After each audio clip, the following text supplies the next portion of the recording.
마지막에 보면 예수 품에 안기겠네 그렇게 하잖아요. 여러분 모두 예수님 품에 안기시기를 축복합니다. 우리 옆 사람 한번 인사할까요? 예수 품에 안기십시다. 한번 인사하겠습니다. 예, 예수 품에 안기십시다. 땀 품에 안기면 안 됩니다. 예, 땀 품에 안기시면 안 됩니다. 나중에 눈 떠보니 다른 품이었더라. 큰일 납니다. 마귀가 떡 안고 있으면은 곤란하거든요. 우리가 눈 떴을 때 주님 품에 탁 안겨서 영원한 하나님의 세계를 누릴 수 있기를 축복합니다. 여러분 저는 요즘 무지개를 자주 보는데 혹시 무지개 자주 보시나요? 예, 그건 뭐 아멘까지는 아닙니다만은 믿음으로 아멘은 믿음으로 하는 건데 뭐 그냥 눈에 보입니다. 예, 눈에 보이는데 무지개 자주 보입니다. 무지개를 처음 여기 와서 봤을 때는 신기하고 어린 시절에는 많이 한국에서 보다가 이제 공해가 심하니까 무지개가 이제 없거든요, 한국에는. 그런데 이제 여기 와서 무지개 보면서 참 사진 찍고 막 그랬는데 시간이 지나면서 좀 많이 무뎌졌습니다. 그래서 뭐 당연하지 무지개는 뭐 이렇게 생각했는데 시간이 많이 흐르고 나니까 또 이 무지개가 너무 아름다워 보이더라고요.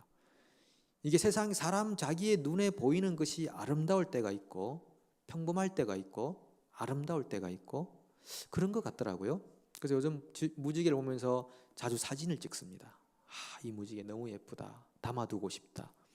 그런데 무지개는 하나님의 약속, 내가 물로 심판하지 않겠다는 약속이고 우리 사람들에게 참 은혜가 되는 현상이지만은 뭐 빛의 굴절 현상이지만 근데 하나님 입장에서 볼 때는 자기 속박 장치입니다.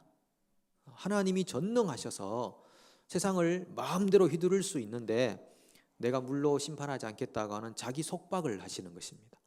전능하신 하나님이 그 자유로우신 무한한 자유의 하나님이 능력을 한계 짓고 계시는 것입니다. 내가 물로 심판하지 않을게.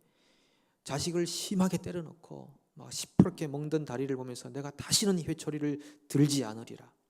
이렇게 부모로서 자식을 훈계할 수 있지만 내가 다시는 이 회초리를 들지 않으리라. 회초리를 부러뜨려 버리는 그런 부모의 심정.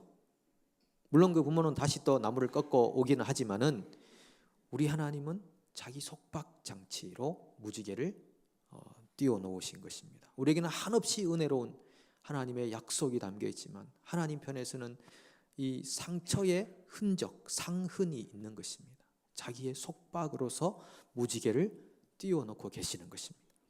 그래서 무지개를 볼 때마다 하나님 얼마나 아프셨을까.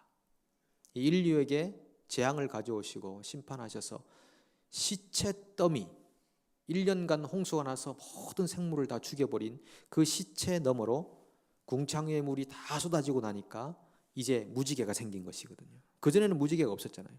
궁창의 물이 다 쏟아지고 나니까 시체 더미 너머로 무지개가 보였다. 하나님의 상흔, 그것을 무지개를 통해서 보는 것입니다. 얼마나 아프셨을까. 그런데 그 무지개는 우리에게 약속이기도 하지만 생각해야 될 것이 있습니다. 수많은 인류의 죽음입니다. 파멸입니다. 심판입니다. 무지개가 우리에게 소망을 주는 약속이기도 하지만 무지개는 우리에게 심판을 기억나게 합니다. 리마인드, 떠올리게 하는 것이죠. 죽었다. 하나님의 심판을 받아 다 죽었다. 창세기 6장 5절에 보면요, 하나님이 세상을 물로 심판하시기 전에 진단하셨어요. 왜 심판해야 되는가 진단하셨는데 여호와께서 사람의 죄악이 세상에 가득함과 그의 마음으로 생각하는 모든 계획이 항상 악할 뿐임을 보시고,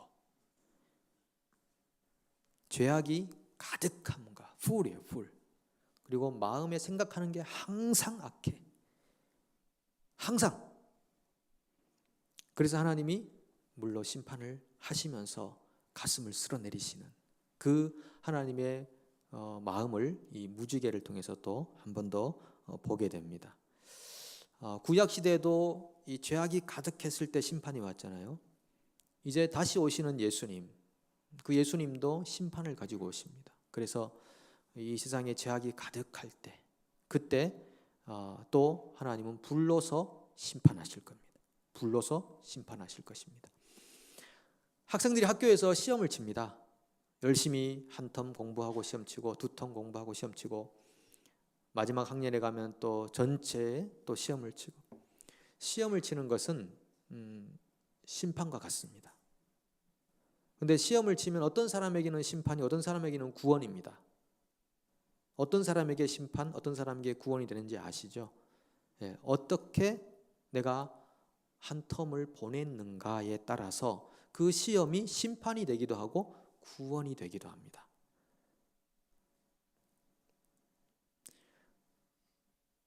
우리에게 그러한 하나님의 시험의 때가 반드시 옵니다.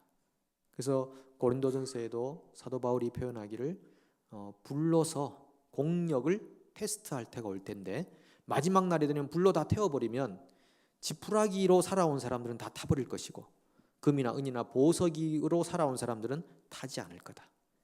이게 금이나 은이나 보석으로 살아온 사람들은 그게 상급이 되는 것이고, 예, 구원의 은혜가 되는 것이고, 지푸라기로 살아온 사람들은 심판의 날이 되는 것입니다. 그것이 하나님이 준비해 놓은 심판의 날, 시험의 때라고 하는 것이죠. 성경이 말하고 있는 인간관은 과연 어떤 것일까? 오늘 잠깐 생각해 봅니다. 항상 우리가 질문을 받을 때 당황스러운 질문을 하나 드리겠습니다. 여러분들은 의인입니까? 죄인입니까? 죄인? 예수 안 믿으세요?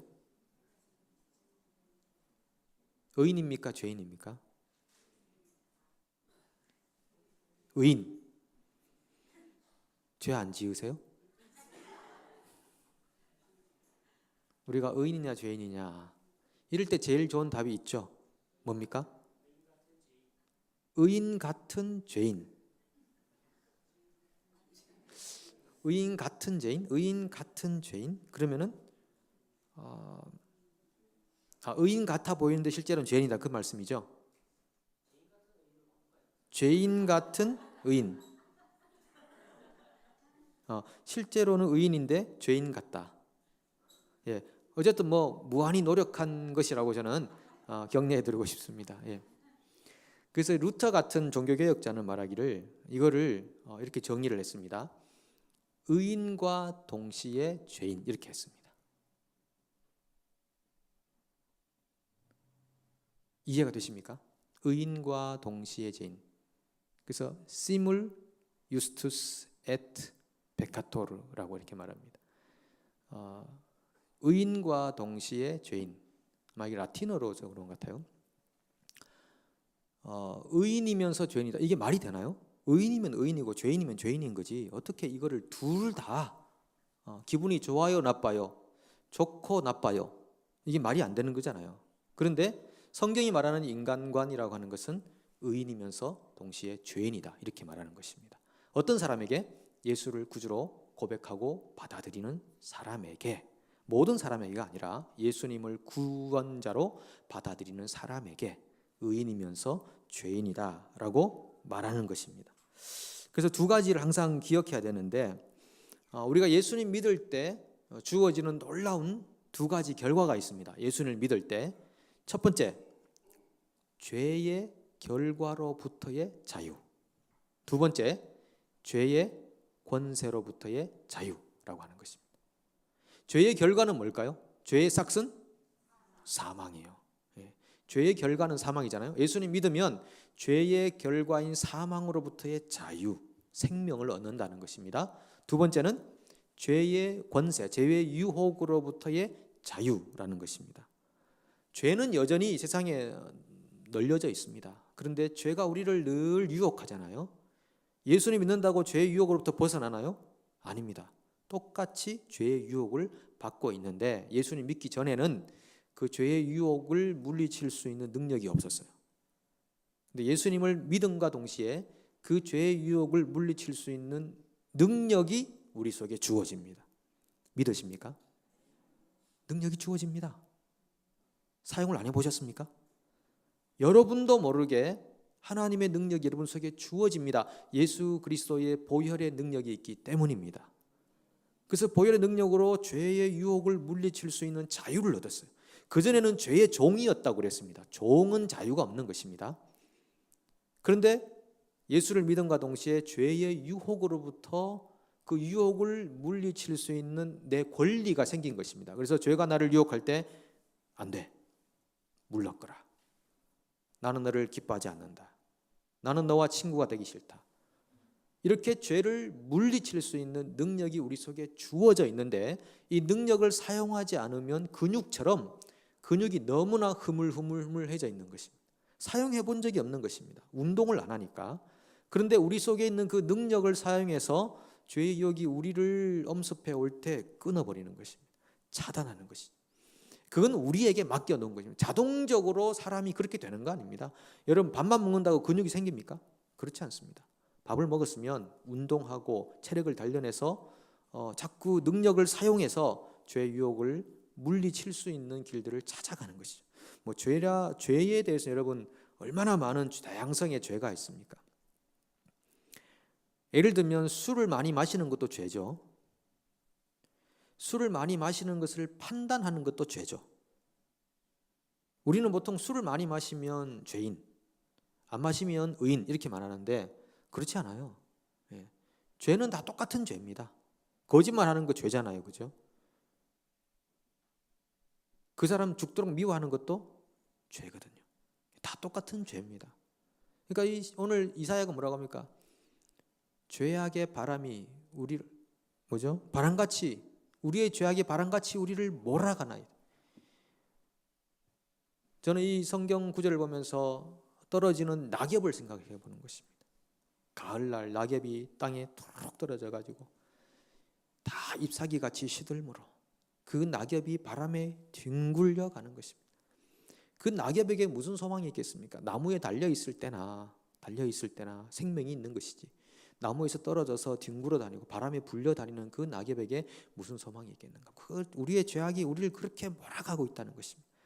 눈만 뜨면 죄가 우리 가운데 다가오는 것입니다.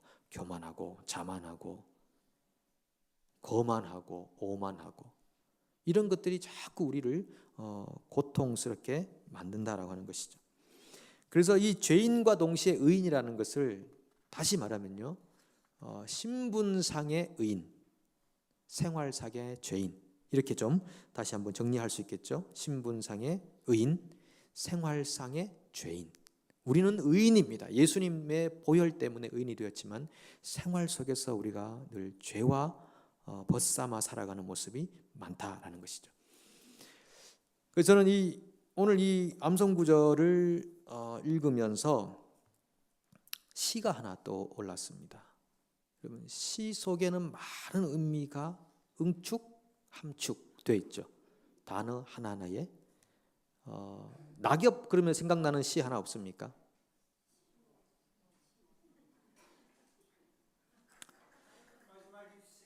마지막 잎새. 다들 자기가 어떻게 살아왔는지를 이 한마디로서 보여주는 것 같기도 합니다. 예, 저는 물론 그런 것도 생각이 떠오를 수 있지만 김현승 씨의 가을의 기도라는 것이 떠올랐습니다. 그렇게 살아왔다는 것을 여러분들에게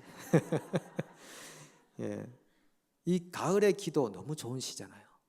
예, 우리 인생의 모습을 잘 반영하고 있는데 제가 어려운 표시 떠올라서 한번 다시 정확하게 찾아봤더니 시가 너무 좋아요.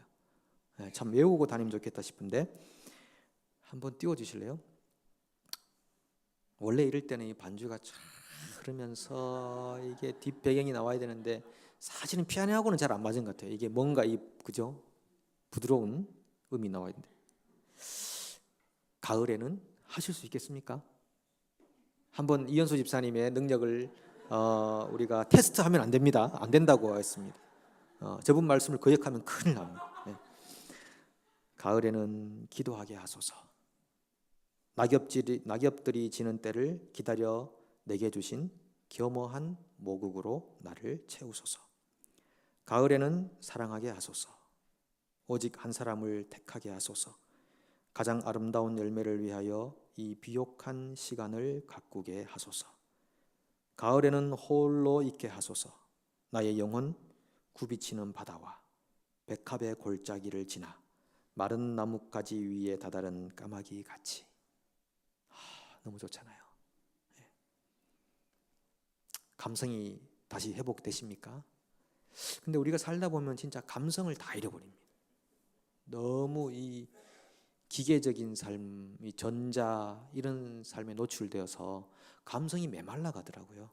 그래서 우리가 이런 사실 이 시편의 시인들도 다 시를 쓴 거거든요. 네, 하나님 안에서 시도 쓰고 또 찬양 가운데서 더 우리의 어떤 하나님을 향한 감성, 하나님 우리를 향한 그 사랑의 그 은혜 이런 것들을 좀 회복할 필요가 있다 생각합니다. 그런 시간들을 좀 나중에 가지면 좋겠다 싶은데요.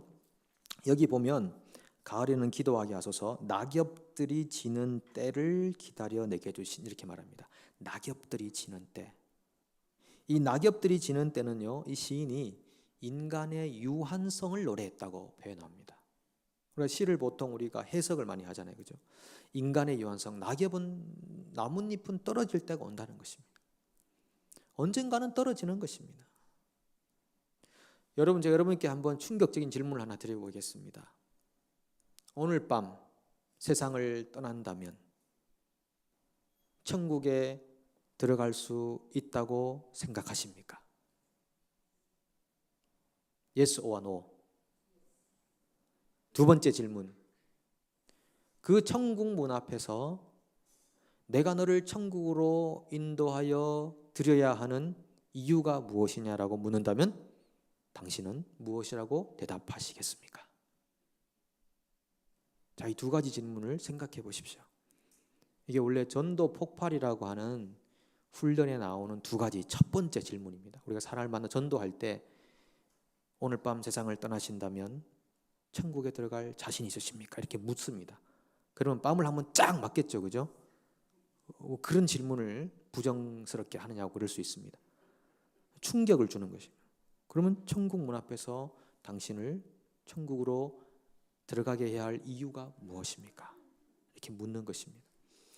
인간은 유한한 것입니다. 그 답은 여러분이 아시리라 생각이 들고 모르는 분은 나중에 따로 만나면 좋겠습니다. 사람은 그렇게 세상을 떠날 날이 오는 것입니다. 낙엽이 지는 때 겸허한 모국으로 나를 채우소서. 이 겸허한 모국어는 뭐냐 하면 자기의 본질적인, 인간의 가장 본질적이고 진솔한 언어로 기도하고 싶습니다. 그런 것입니다. 우리가 기도가 얼마나 포장이 많이 되어 있습니다. 우리가 살아가면서 얼마나 많은 사람들에게 자기를 포장하는 경우가 많습니까? 감정도 감춰야 되고 내 생각도 감춰야 되고 처세술만 많이 늘지 않습니까? 그러다 보니까 진솔한 언어를 많이 잃어버리는 것입니다. 그런데 이 시인이 기독교인입니다. 그래서 겸허한 모국어로 나를 채우소서. 하나님, 내가 진솔하게 하나님 앞에 기도하는 법을 배우기 원합니다. 이렇게 표현하는 것이죠. 그 다음에 이 제일 마지막 절로 가면요, 가을에는 홀로 있게 하소서 나의 영혼. 자, 세 가지가 나옵니다. 굽이치는 바다와 백합의 골짜기를 지나 마른 나뭇가지 위에 다다른 까마귀 같이. 이 굽이치는 바다는 청년기를 의미합니다. 백합의 골짜기는 장년기를 의미합니다. 마른 나뭇가지 위에는 노년기를 의미합니다. 그 나뭇가지 위에는 까마귀 같이라고 그렇게 말합니다. 내 영혼이 그렇게 단계를 거쳐 다 낙엽 떨어진 나뭇가지 위에 까마귀처럼 앉아 있습니다. 이렇게 고백하는 것이죠. 사람이 그렇게 나이가 들어가고 결국은 모든 것을 벗어던지고 마지막 날을 맞이하게 될 날이 온다는 그런 겸손함을 이 시인이 노래하고 있는 것입니다. 그래서 이 시인이 우리에게 겸손을 촉구하는 것입니다. 사람이 성숙해지면 겸손해지는 것입니다.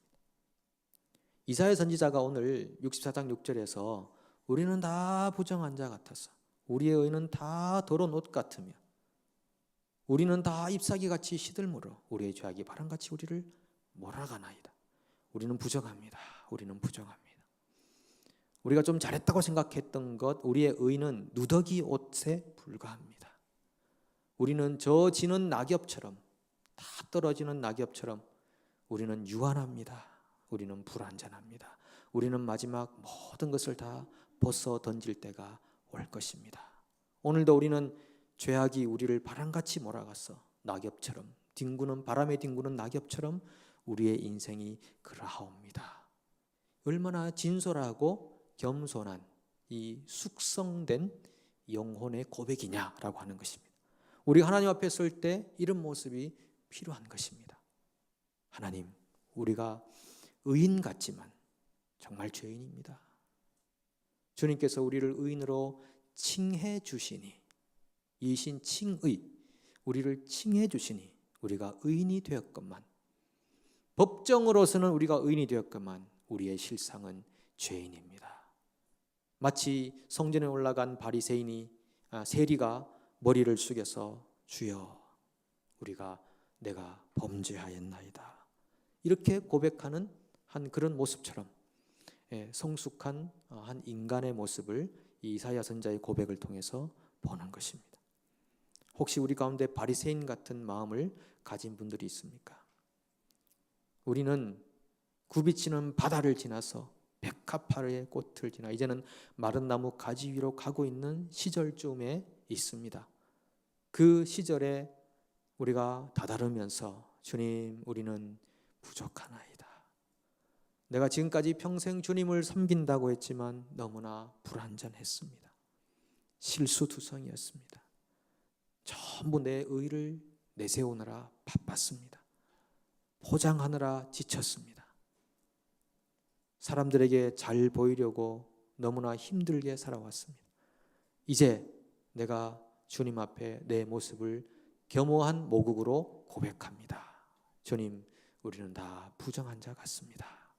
우리는 다 누더기 옷입니다. 우리는 이제 나뭇가지에 떨어진 잎사귀처럼 메말랐습니다. 우리의 죄악이 우리를 늘 바람처럼 우리를 몰아가고 있습니다. 하나님, 우리를 불쌍히 여겨 주옵소서. 이런 숙성된 믿음의 고백이 우리 영혼에서 솟아나기를 소망합니다. 이사야가 이 고백 이후에 이사야 64장 8절 9절 보시면 이렇게 말합니다. 함께 읽어볼까요? 그러나 여호와여, 이제 주는 우리 아버지이시니이다. 우리는 진흙이요 주는 토기장이시니 우리는 다 주의 손으로 지으신 것이니이다. 여호와여, 너무 분노하지 마시오며 죄악을 영원히 기억하지 마시옵소서. 구하오니 보시옵소서, 보시옵소서. 우리는 다 주의 백성이니이다. 아멘. 이 선지자도 마치 시인처럼 고백하는 것입니다. 자신의 죄악됨을, 자신의 미숙함을, 자신의 연약함을, 불완전함을 주님 앞에 고백한 후에 6절에서 8절 9절로 가서 그러나 여호와여, 우리는 주의 백성이니이다. 우리는 이방인이 아닙니다. 아버지 없는 자식들이 아닙니다. 이렇게 불완전하나 우리는 여호와께로 돌아가고 싶습니다. 우리를 받아주십시오. 너무 분노하지 마시고 영원히 우리 죄악을 기억하지 마시고 보시옵소서, 보시옵소서. 우리는 주님의 백성이옵니다. 주님은 우리의 토기장이십니다. 우리는 진흙입니다. 주님의 손으로 우리를 만져주십시오. 주님의 손에 의해서 이 형태가 만들어져 가기를 바라는 이 부들부들해진 이런 믿음의 상태, 이것을 이 이사야 선지자가 수많은 죄악 가운데에서 하나님의 그 선하심을 의지하여 믿음으로 고백하고 있다는 것입니다. 저는 오늘 이 밤에 정말 우리의 믿음의 상태가, 우리의 생각이 이렇게 숙성되어 갔으면 좋겠습니다. 제가 마지막으로 이 김현성 씨의 그 시의 두 번째 단을 한번 다시 읽어보겠습니다. 가을에는 사랑하게 하소서, 오직 한 사람을 택하게 하소서. 가장 아름다운 열매를 위하여 이 비옥한 시간을 가꾸게 하소서. 이 비옥한 시간, 어떻게 비옥한 시간이냐?